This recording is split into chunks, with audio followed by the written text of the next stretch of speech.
Dan saudara, ke sorotan lain terkait dengan Menteri Pemuda dan Olahraga Dito Aryo Tejo yang memenuhi panggilan Kejaksaan Agung.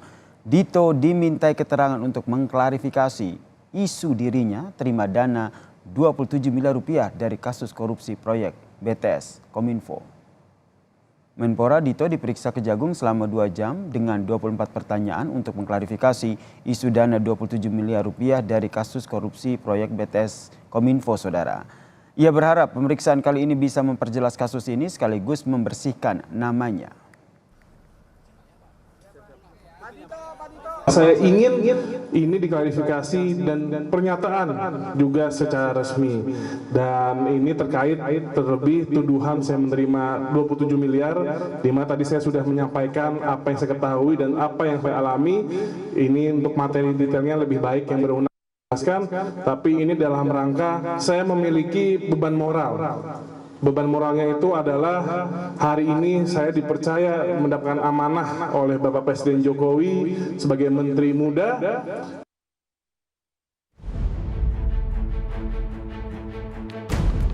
Saya ingin ini diklarifikasi tuduhan saya menerima 27 miliar, di mana tadi saya sudah menyampaikan apa yang saya ketahui dan apa yang saya alami.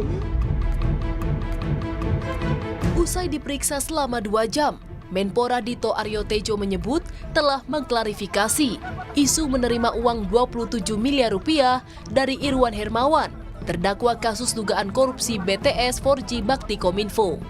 Sebelum menjadi Menpora, Dito merupakan staf khusus Menko Perekonomian Erlangga Hartarto.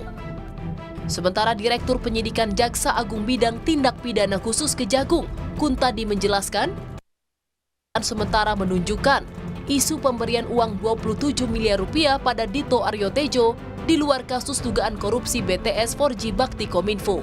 Penyidik Kejaksaan Agung Bidang Tindak Pidana Khusus telah melakukan pemanggilan terhadap Saudara Dito dalam rangka untuk mencari titik terang terkait dengan informasi yang selama ini seperti sebagaimana rekan-rekan ketahui beredar isu tentang adanya aliran dana. Terkait dengan materi pertanyaan tentu saja tidak bisa kami sampaikan di sini. Namun yang jelas bahwa peristiwa tersebut kalau toh benar adanya nanti itu di luar tempus peristiwa pidana BTS.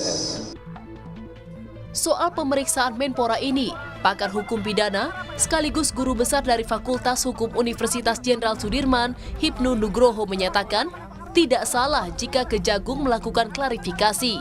Namun hal ini tidak cukup, harus ada konfrontasi untuk membuat perkara ini lebih terang. Tidak salah kalau Kejaksaan Agung mengklarifikasi, kan gitu kan. Hari ini mengklarifikasi, klarifikasi itulah yang disampaikan. Tapi pertanyaannya apakah klarifikasi cukup? Ya harus ada konfrontasi. Siapa yang sekarang diduga memberikan dana dalam pengadaan tersebut? Ini yang jadi. Jadi masih proses, Mbak. Klarifikasi harus ada konfrontasi. Sebelumnya nama Dito sempat disebut dalam berita acara pemeriksaan salah satu terdakwa korupsi proyek BTS Kominfo Irwan Hermawan. Dalam BAP-nya, Irwan Hermawan menyebut Dito sebagai salah satu pihak yang ikut menerima aliran dana proyek BTS Kominfo. Irwan yang juga merupakan komisaris PT Solitex Sinergi mengaku memberikan dana 27 miliar rupiah ke Dito pada November-Desember tahun lalu. Tim Liputan Kompas TV.